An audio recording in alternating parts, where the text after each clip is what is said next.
Atualmente, há pessoas em cada canto do planeta. Somos 7 bilhões. Como conseguimos dominar o planeta a esse ponto? Este é um dos maiores mistérios da ciência. Uma incrível nova evidência sugere que isso começou com um pequeno grupo de pessoas que partiu da África em uma incrível jornada.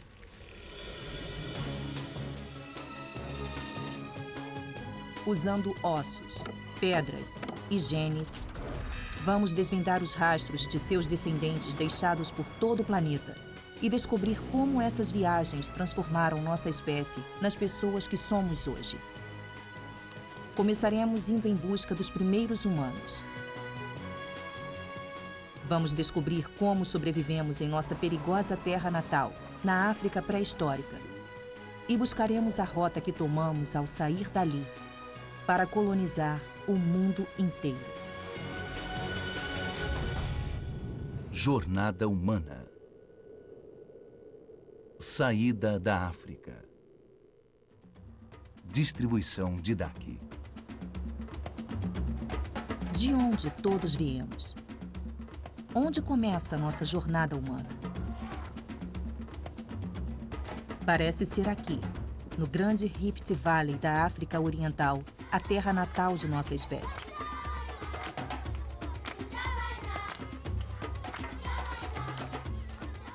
É muito provável que tenhamos vivido aqui mais tempo do que em qualquer outro lugar da Terra.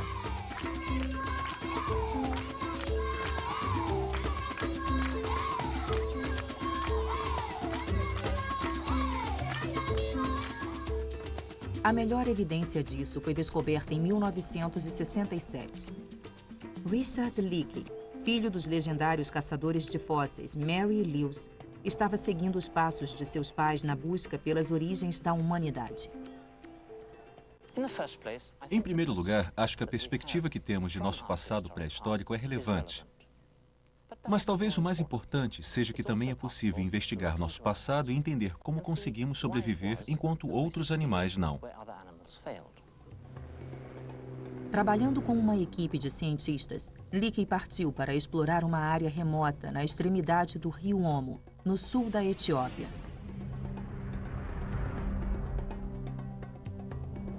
Mas conseguir chegar ao local foi um enorme desafio. E após meses de planejamento, eles conseguiram alcançar as margens do grande rio, mas acabaram sofrendo um acidente. Um enorme crocodilo atacou o barco deles. E a equipe teve sorte de escapar com vida.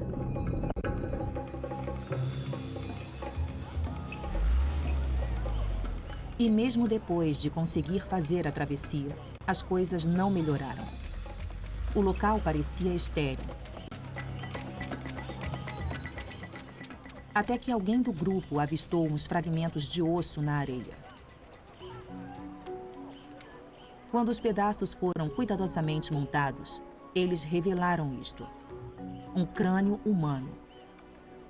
E em 2005, novas técnicas de datação revelaram sua idade: cerca de 195 mil anos de idade. Este é o mais antigo membro de nossa espécie, Homo sapiens, já encontrado.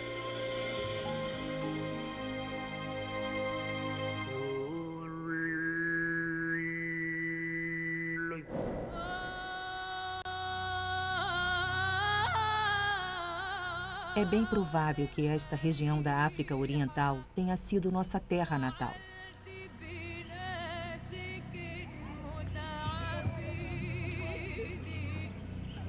Mas quem somos nós?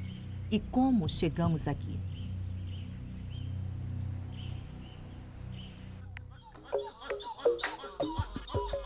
As primeiras espécies de hominídeos evoluíram muito antes que as pessoas do Vale do Omo, há cerca de 4 milhões de anos.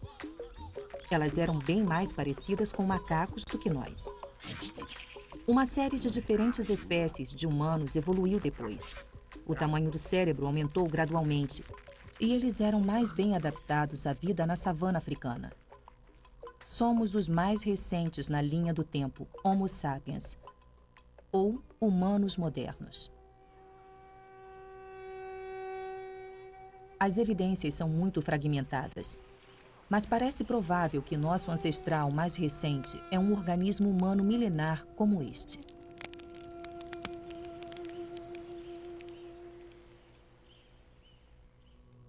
Em 1921, arqueólogos acharam este crânio em uma mina em Kabwe, na Zâmbia. É um excelente exemplar de Homo heidelbergensis. Então, qual é a diferença entre ele e nós? Se o compararmos com o homem de Erto, um crânio bem preservado de Homo sapiens, podemos ver o que mudou com o tempo.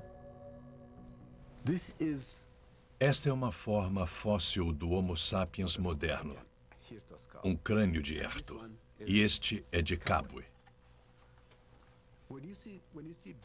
Olhando para os dois, vemos claramente que são muito diferentes. Como podemos ver, Kabwe tem muitas características primitivas, se comparado ao Homo sapiens moderno. Kabwe tem testa menor, algo típico das formas primitivas. Homo sapiens modernos, que somos nós, têm testa mais desenvolvida.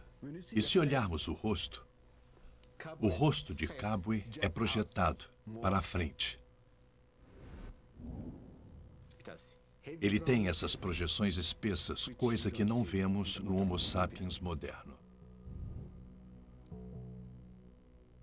Quando reconstruído, o Homo heidelbergensis fica parecido conosco, tirando o crânio achatado e processos supraorbitais espessos. Mas esses humanos milenares desapareceram completamente, enquanto nossa espécie prosperou e se espalhou por todo o planeta. Então, o que havia de tão especial em nós?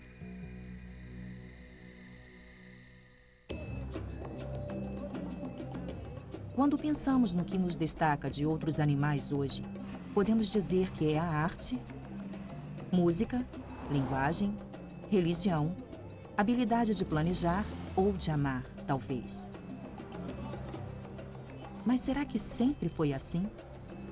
Será que os primeiros humanos compartilharam essas características conosco?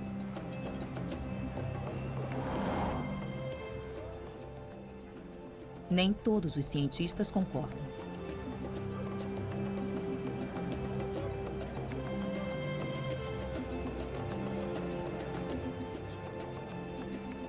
Mas, recentemente, uma impressionante descoberta foi feita e nos deu um indício de como realmente eram nossos ancestrais.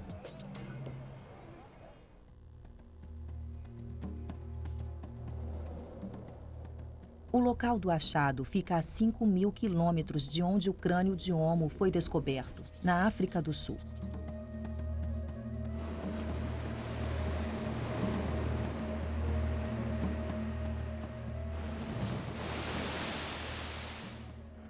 Hoje, Pinnacle Point é um clube para ricos. Mas o que há embaixo do belo campo de golfe mudou drasticamente nossa compreensão sobre o comportamento de nossos ancestrais primitivos.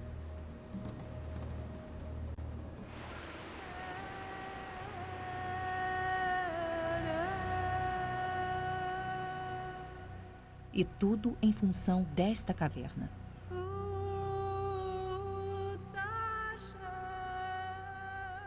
Porque havia pessoas aqui, 165 mil anos atrás. Pessoas aparentemente como nós. É um dos lugares mais antigos nos quais já vivemos. Esta caverna eu conheço por experiência escavando aqui. O local é muito bonito, um lugar maravilhoso para trabalhar e, em relação ao clima, é bem agradável. Pode estar chuvoso e quente lá fora e aqui estamos aquecidos e secos. É bem protegida do vento, é um lugar bom para viver.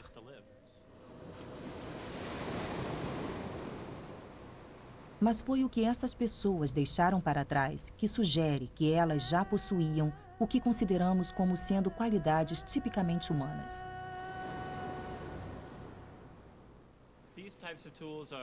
Estes tipos de ferramentas são típicos do que achamos nesta caverna. Esta é uma lasca de 4 lados e esta é uma ponta de 4 lados. E além disso, nos depósitos mais antigos também achamos essas lascas bem menores. São lascas muito pequenas e, por serem tão pequenas, é improvável que tenham sido ferramentas de mão para cortar. É bem provável que elas representem algum tipo de ferramenta primitiva de pedra que era inserida em cabos. Ferramentas tão complexas são típicas de nossa espécie. Elas podem ser usadas para cortar madeira ou plantas, cortar carnes e para caçar.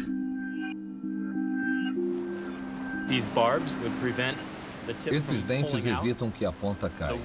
Os ferimentos que armas como estas podem causar criam uma trilha de sangue que pode ser rastreada. Acho que era uma ferramenta muito eficaz. E pelo que os arqueólogos têm achado nesta caverna, parece que nossos ancestrais fizeram bom uso de suas ferramentas. Nós encontramos uma série de vestígios de alimento. Estamos falando de animais terrestres, vários deles. Desde búfalos e toupeiros de dunas a tartarugas. Então, as pessoas nessa época eram caçadoras muito competentes.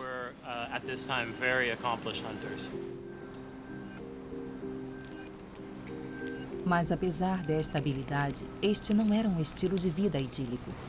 Nossos ancestrais não eram os únicos caçadores vivendo nessas cavernas.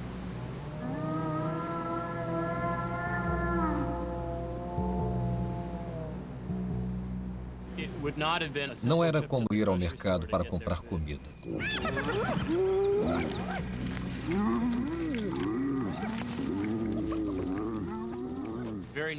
Bem próximo a este local há uma cova de animais carnívoros que encontramos com dentes de leões realmente imensos e, por consequência, as hienas que pegaram este leão deviam ser bem grandes também.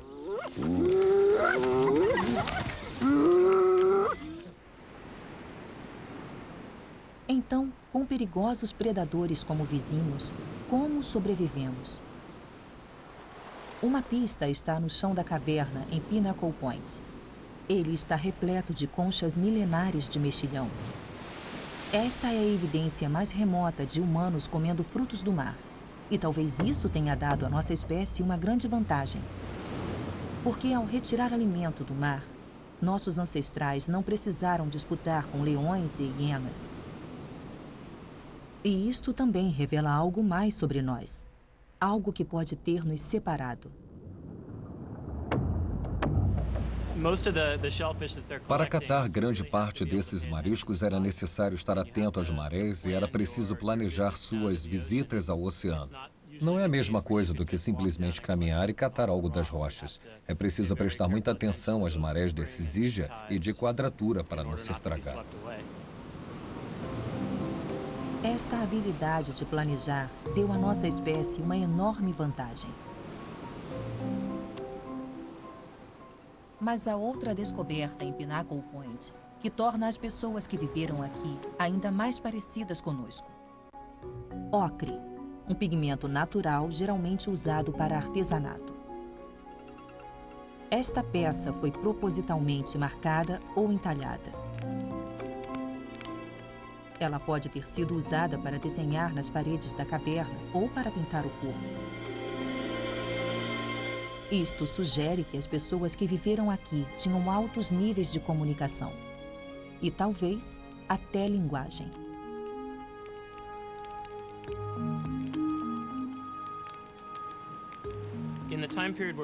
No período que estamos investigando, vemos tecnologia que é tão avançada e requer tanto planejamento que precisaria ter sido ensinada. E isso provavelmente não era algo que pudesse ser feito visualmente. Seria necessário usar palavras e expressões. Então, eu acho que essa é uma transmissão de conhecimento de uma geração para outra. Acho que vemos evidências de que isso não poderia ter acontecido sem a fala.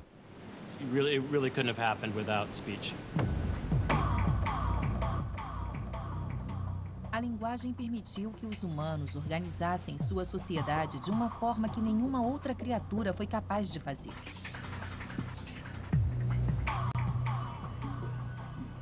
Talvez a gente nunca saiba o que eles falavam entre si, mas podemos ter uma noção de como poderia ser este som. 2.000 quilômetros ao norte de Pinnacle Point, há uma vasta extensão de semideserto.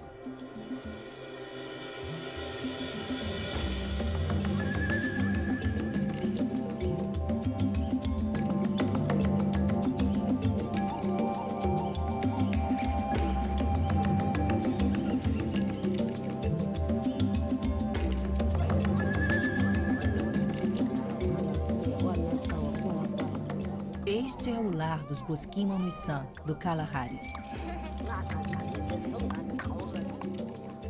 E é neles que talvez encontremos indícios da linguagem de nossos patriarcas.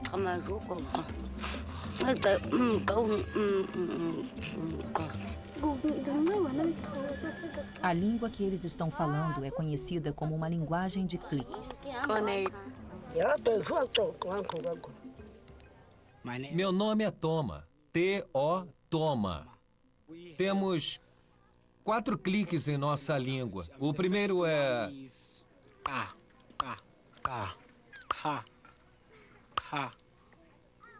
E o segundo é... E o terceiro é...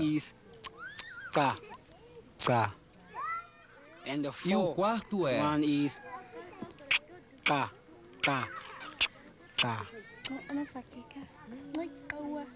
Existem várias línguas de cliques na África.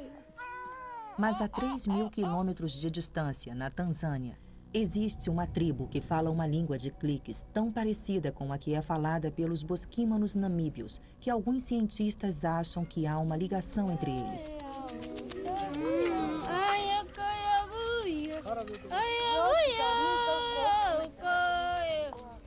Isso é intrigante, porque esses dois grupos de pessoas podem não ter contato há mais de 100.000 anos. Uma explicação é que os cliques existiam antes dessas duas tribos seguirem caminhos opostos, sendo, portanto, um elemento milenar na linguagem humana.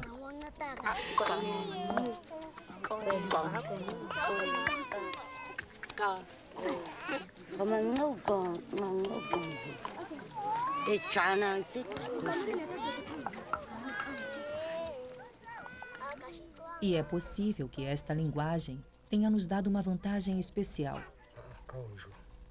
Quando os bosquímanos caçavam, eles às vezes faziam algo chamado ensurdecimento. Eles deixam de usar vogais e se comunicam apenas com os cliques. A ideia é dificultar que a presa os detecte.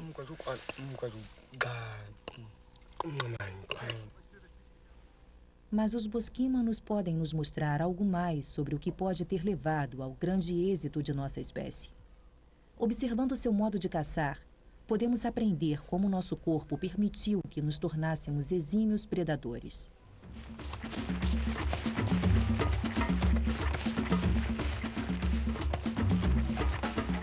Os bosquímanos usam uma técnica de caça bem distinta. Ela se chama caça de persistência e talvez seja o mais antigo método de pegar uma presa.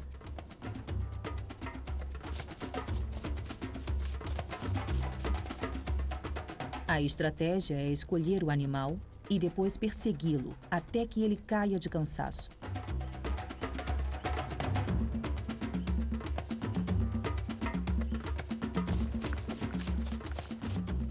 Nossa espécie pode não ser capaz de ultrapassar um antílope, mas podemos vencê-lo em longa distância.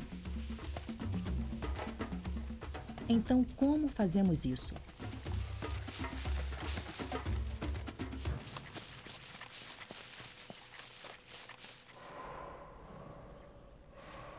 Nossa primeira vantagem é ter grande redução dos pelos que recobrem nosso corpo e suar por toda a superfície do corpo, o que nos permite resfriar de forma muito mais eficaz do que a maioria dos animais.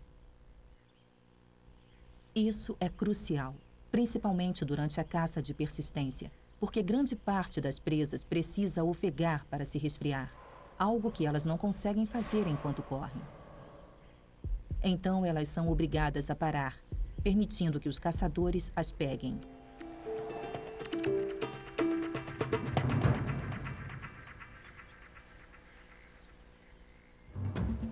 E nosso eficiente sistema de resfriamento também nos permite caçar durante o dia, quando outros grandes predadores, como leões e leopardos, tendem a descansar. Eles costumam caçar à noite para evitar o superaquecimento.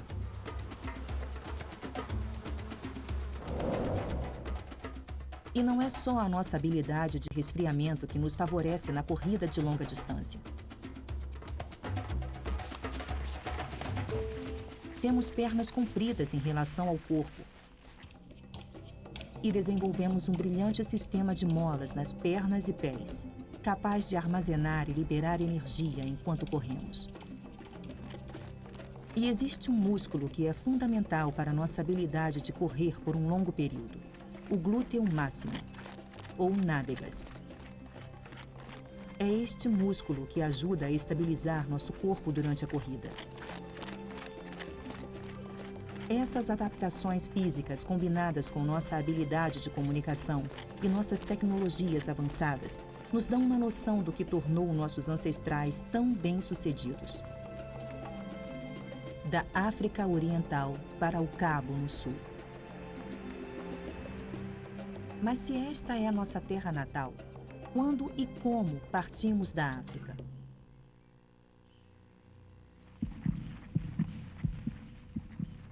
Até recentemente, tudo o que tínhamos à disposição era um escasso registro arqueológico. Mas novas descobertas em um dos campos da ciência mais empolgantes estão desvendando o mistério. E, para surpresa geral, as pistas estão dentro de cada um de nós. Enterrado em nosso corpo, há um registro indelével de nosso passado, uma história de nossos ancestrais. Isso pode nos dizer como deixamos a África? O segredo está em nosso DNA. Os cientistas já podem retirar amostras de um tipo especial de DNA que todos carregamos no corpo. Ele se chama DNA mitocondrial e é passado da mãe para os filhos. Mas de vez em quando ocorre algum erro no processo de cópia, produzindo uma mutação aleatória inofensiva. Essas raras mutações permitem que os cientistas montem uma árvore genealógica global.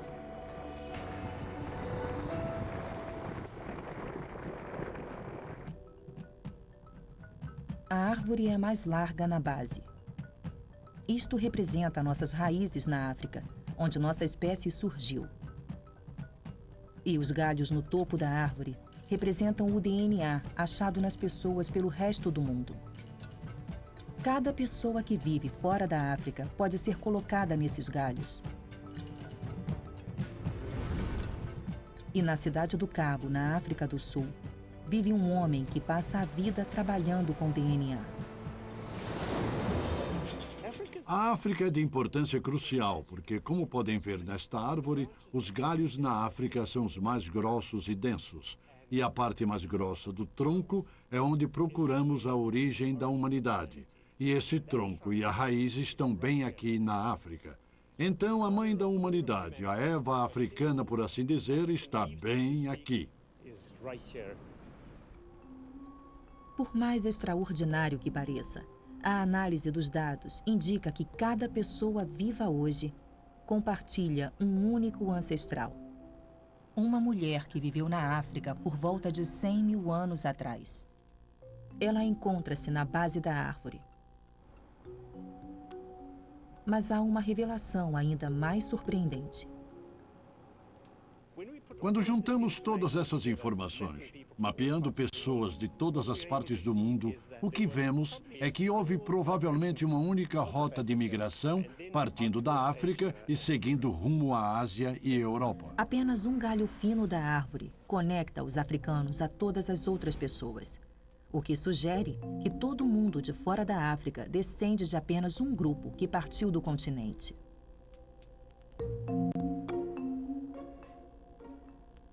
E os cientistas podem até mesmo calcular o tamanho desse grupo. Ele tinha não mais do que algumas centenas de pessoas. O resto do mundo foi povoado por descendentes de um pequenino grupo pioneiro. E mais, sendo apenas um grupo, isso sugere que eles seguiram uma rota única para sair do continente. Então, para que lado eles foram?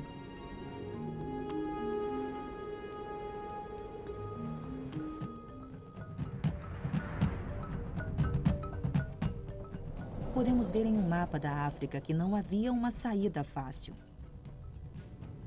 As pessoas do Subsaara viviam praticamente em uma ilha, cercada por oceanos ao sul, leste e oeste, e por um intransponível deserto ao norte.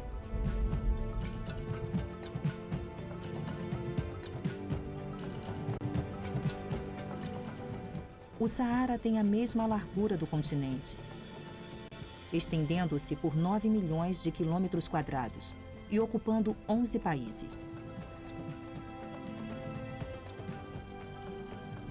Mas, surpreendentemente, uma descoberta do outro lado do deserto, em Israel, promete revelar indícios vitais sobre a jornada humana de saída da África.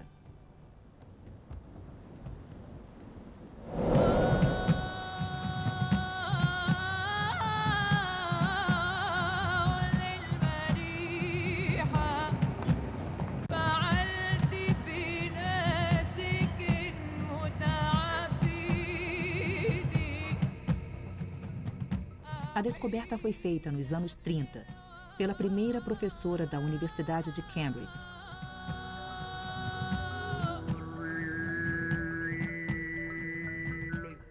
E o que ela descobriu foi impressionante.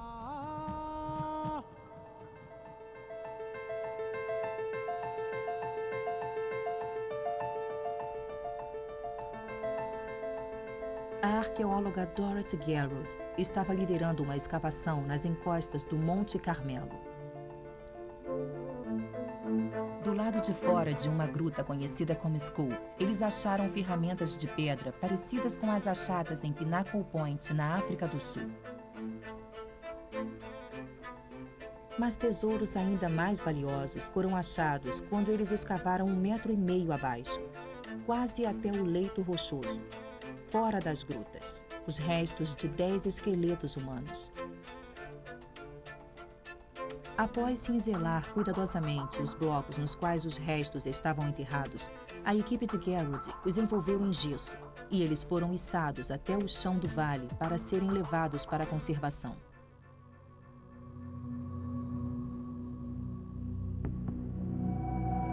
Hoje, eles se encontram no Museu Rockefeller, em Jerusalém, nas posições exatas em que foram encontrados. Esses corpos foram cuidadosamente enterrados e alguns foram sepultados com acompanhamentos funerários. Um foi encontrado segurando a mandíbula de um javali. É provável que tenham sido enterrados assim, com um propósito, e que eles tinham uma crença na vida após a morte. É a primeira vez na história humana que vemos uma clara evidência de crença no sobrenatural. Trata-se de humanos modernos. E seus ossos foram datados de cerca de 100 mil anos.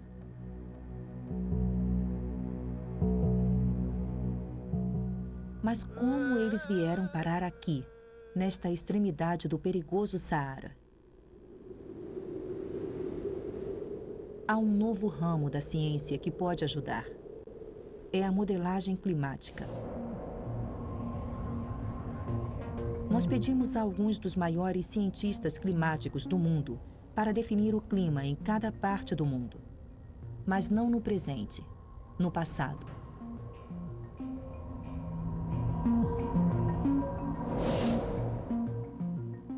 Durante meses, modelos climáticos simulados foram processados por supercomputadores e revelaram detalhes de mudanças de temperatura, chuva, nível do mar e vegetação. Houve mudanças bem dramáticas do clima nos últimos 100 mil anos. E isso teria provocado um grande impacto nos humanos modernos em termos de como eles viviam, onde podiam viver, para onde poderiam migrar. E, nesse sentido, é muito importante entender o clima por todo o globo terrestre em vários pontos do passado. E o que isso nos diz sobre como deixamos a África? A região do norte da África, o Saara e o Oriente Médio, nesse momento são considerados muito secos. Pensamos nos desertos, na areia e no enorme calor que faz, basicamente. Mas há 125 mil anos era bastante diferente disso. E se avançarmos o programa umas 2 ou 3 vezes, a partir de 140 mil anos atrás, podemos ver, em especial, que a região ao redor do Saara fica muito mais verde, quando chegamos a cerca de 125 mil anos atrás. Podemos ver uma extensão desta parte verde avançando para o Saara. Era bem mais úmido. Havia rios, lagos e pântanos, e a superfície também tinha bastante vegetação. Isto pode indicar que animais e humanos podem ter seguido por esses locais. Então, há cerca de 125 mil anos, o clima mudou radicalmente. E o maior, mais seco e intransitável deserto do mundo floresceu. Durante milhares de anos, até mesmo o imenso Saara pode ter sido mais parecido com as planícies africanas.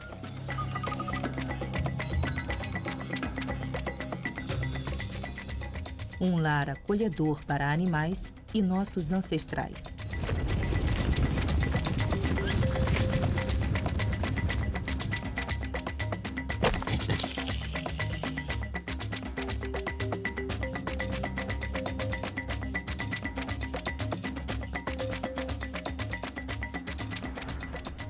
Aos poucos, os humanos podem ter seguido a caça rumo ao norte.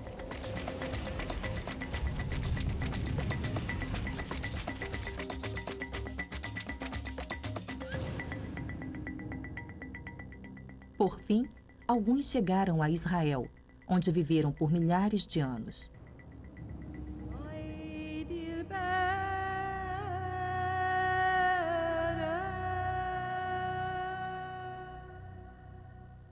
Então, esta é a solução do mistério? Foi assim que deixamos a África? Sem dúvida, esses são os corpos mais antigos de nossa espécie já encontrados fora da África. Mas eles eram nossos ancestrais? Parece que não. Os impressionantes achados nas grutas do Monte Carmelo são o fim desta trilha arqueológica. Nenhuma outra evidência foi encontrada em lugar algum, sugerindo que os humanos sobreviveram aqui ou continuaram sua jornada. A história deste grupo pioneiro, em especial, parece não ter um final feliz. E, mais uma vez, tudo pode ser em função do clima.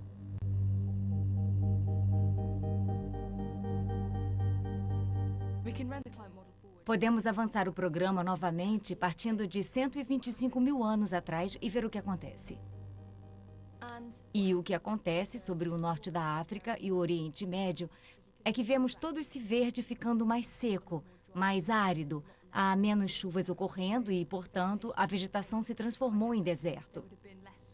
A água pode ter se tornado mais escassa, por isso o lugar ficou muito pior para viver e certas regiões teriam ficado quase completamente inabitáveis.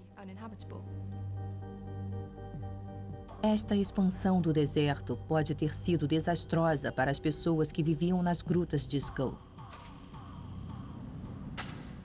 Se os animais que eles caçavam para comer desapareceram, então a fome passou a ser uma realidade. E na mesma época, a rota de volta para a África cruzando o Saara teria sido fechada.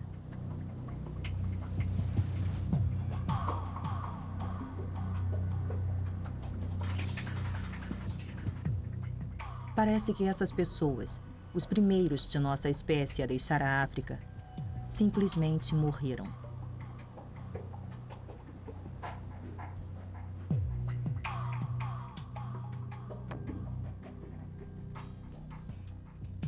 Então, se essas pessoas não são nossos antepassados, que rota nossos ancestrais seguiram para sair da África?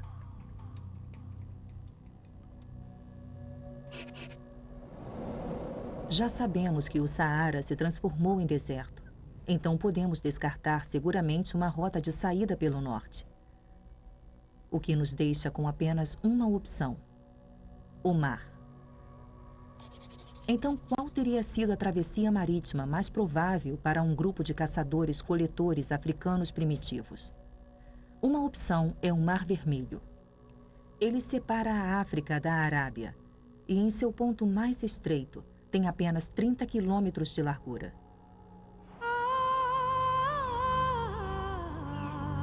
O nome árabe para este local é Bab al-Mandab, que costuma ser traduzido como Portão das Lágrimas.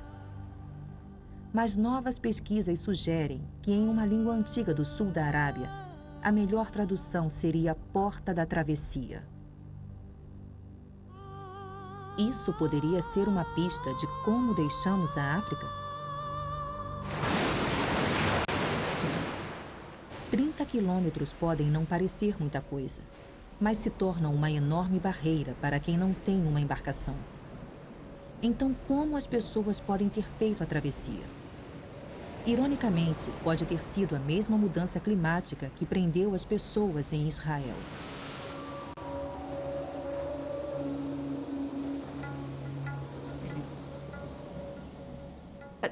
Na mesma época em que o Saara começa a secar, no norte da África, grandes desertos se formam novamente. Estamos seguindo para uma glaciação, ou seja, a formação de grandes geleiras na América do Norte e Europa que prendem a água do oceano, e isso significa uma queda no nível do mar. E podemos avançar o modelo e ver isto. E se observarmos a região do Mar Vermelho, veremos que uma porção de terra nova vai sendo exposta por causa disso. E quando chegamos a cerca de 70 mil anos atrás, podemos ver que há muita terra nova nessa parte e que a distância para cruzar da África para a Península Arábica pelo mar reduziu-se significativamente. De fato, esta queda nos níveis do mar significaram que a menor distância para cruzar o Mar Vermelho foi reduzida a apenas 11 quilômetros. Teria sido esta a oportunidade de que as pessoas precisavam para sair da África para o resto do mundo?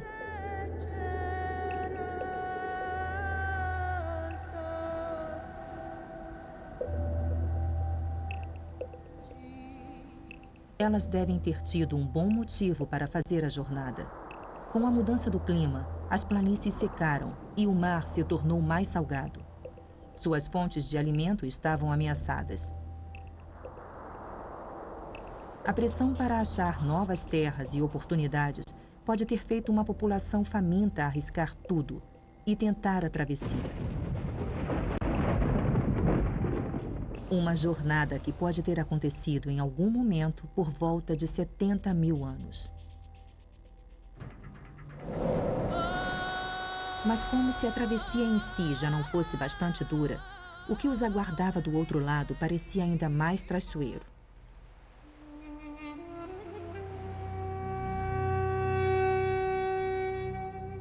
Hoje, a Arábia é um deserto implacável. Não muito diferente de como seria na época dessa possível travessia. As temperaturas no coração do deserto árabe chegam a 50 graus Celsius. É um dos lugares mais quentes do planeta. Será que nossos ancestrais realmente conseguiram sobreviver neste lugar? Parece improvável.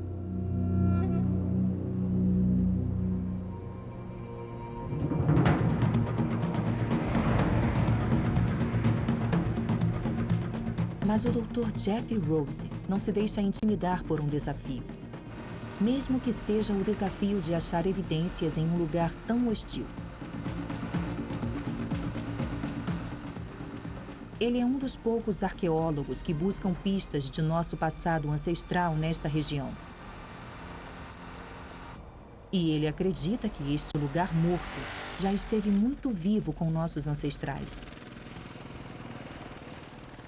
Para testar suas teorias, nós o levamos por uma rota no deserto árabe que ele nunca tinha visto e perguntamos se era possível achar algum sinal de vida ancestral ali. É um local muito especial. Se olhar em volta, vai ver um monte de pedras pretas espalhadas pelo chão. Mas não são pedras, são ferramentas de pedra ancestrais feitas pelos primeiros humanos. Eu escolhi algumas jogadas aqui e elas se chamam núcleos. Então, eles deviam segurar esse seixo na mão, deviam ter uma pedra mais dura nesta mão, com a qual faziam lascas nesta outra, que depois viraria uma ferramenta. E esses núcleos são especiais, com uma tecnologia muito específica em que eles tentam remover esta parte vítrea bem fina para depois transformarem em raspadeiras ou pontas de lança. E esta aqui é mais interessante, porque podemos ver que eles removeram lascas aqui, e depois algo deu errado. Eles bateram aqui, mas não foi forte o bastante e causaram uma chamada fratura nesta ponta aqui. E foi um erro. Então eles devem ter dito, e largaram no chão e pegaram outro pedaço para tentar de novo. Está em toda parte na Arábia. E é por isso que eles remexem o chão. Este lugar era uma fábrica de ferramentas de pedra. Aqui e todo o platô, que segue por centenas de quilômetros, tanto para leste quanto para oeste, foram lugares especiais, porque esta matéria-prima está em toda parte. Matéria-prima devia ser tão importante para eles quanto o petróleo é para nós hoje. Eles necessitavam disso para sobreviver, para fazer ferramentas, para caçar, pescar, tirar peles, fazer roupas, estruturas, se abrigar do sol. Era absolutamente essencial. Mas quem foram as pessoas que deixaram essas ferramentas?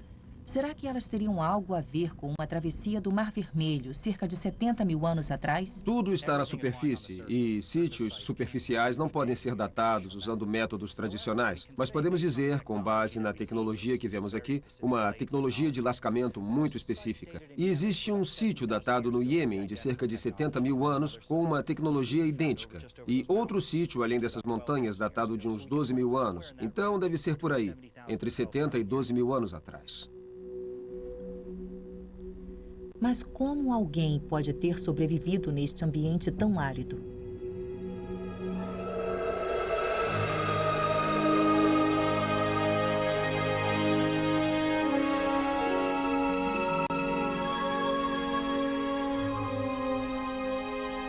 Jeff acredita que a resposta pode estar a alguns quilômetros da fábrica de ferramentas de pedra. Não muito distante, o deserto sofre uma impressionante transformação.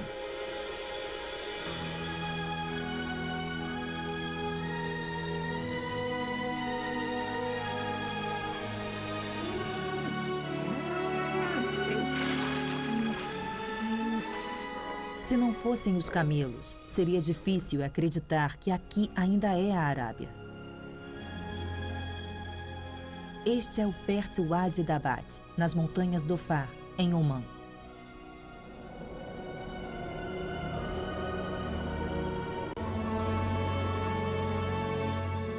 Ele está situado na margem de um sistema climático muito ativo que se forma no Oceano Índico.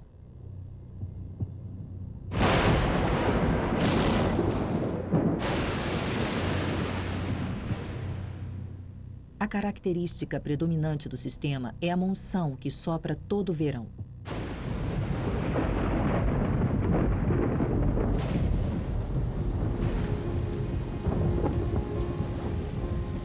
Com ela vem a chuva, que torna este lugar tão verde e exuberante.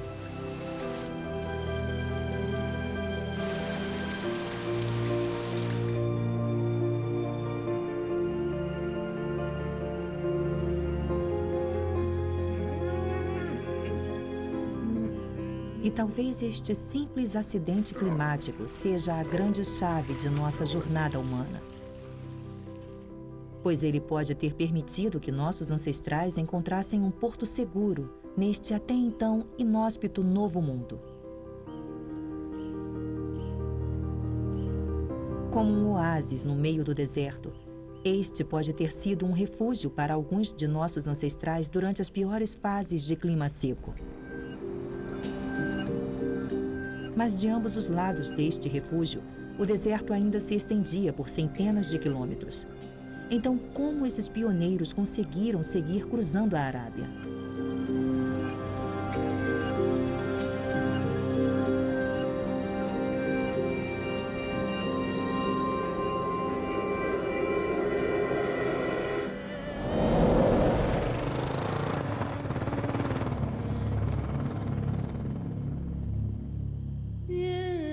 eles de fato tiverem vindo para cá, nossos ancestrais devem ter encontrado uma fonte de água não apenas em Wadi Dabat, mas a leste também. O indício de como eles fizeram isso pode não estar no deserto árabe, mas sob as ondas do Oceano Índico, porque embaixo deste barco há uma fonte escondida de água doce.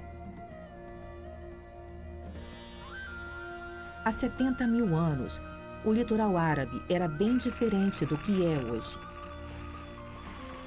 Quando nossos ancestrais o viram pela primeira vez, o nível do mar estava mais baixo, e o que hoje é mar, na época, era terra. A costa era pontilhada de fontes de água doce. Então, se nossos ancestrais vieram para cá, eles podem ter achado a Tábua de Salvação, uma terra fértil de lagos e rios de água doce, levando ao que hoje é o Golfo Pérsico. O Golfo Pérsico é um dos lugares mais importantes do mundo antigo, por ser o mar interno mais raso do mundo, com apenas 40 metros de profundidade. Então, quando este nível do mar baixou, toda a área virou uma várzea exposta e todos esses sistemas de drenagem em volta da Arábia, que vêm de várias montanhas presas embaixo da Arábia, fluíram para dentro do Golfo e chegavam borbulhando na superfície. Então, nos tempos antigos, havia lagos, estuários, rios de água doce e somente quando o nível do mar baixou, isto ficou disponível. Isso realmente mostra por que esse litoral foi tão importante para os primeiros humanos vindos da África.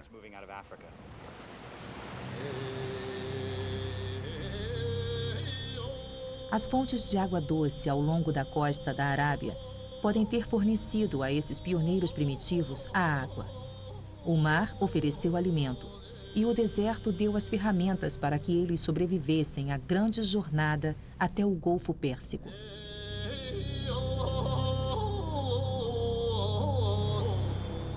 E há um último indício de como este lugar pode ter sido significante. Quando uma civilização primitiva cresceu nesta região, seu povo deu um nome ao tipo de paisagem na qual viviam. Era tudo, era o paraíso. Na verdade, o nome dado ao lugar pelo povo que viveu na costa norte foi Éden. Pode ser uma coincidência, mas esta é a mesma palavra usada na Bíblia para um paraíso terrestre. E pode ter sido a partir deste Éden que os humanos foram se espalhando em todas as direções, até chegar à Europa, Austrália, Ásia e às Américas. Quando e como eles fizeram essas jornadas? E como a experiência transformou nossos ancestrais e nos tornou as pessoas que somos hoje? Essas são as perguntas que pretendemos responder em Jornada Humana.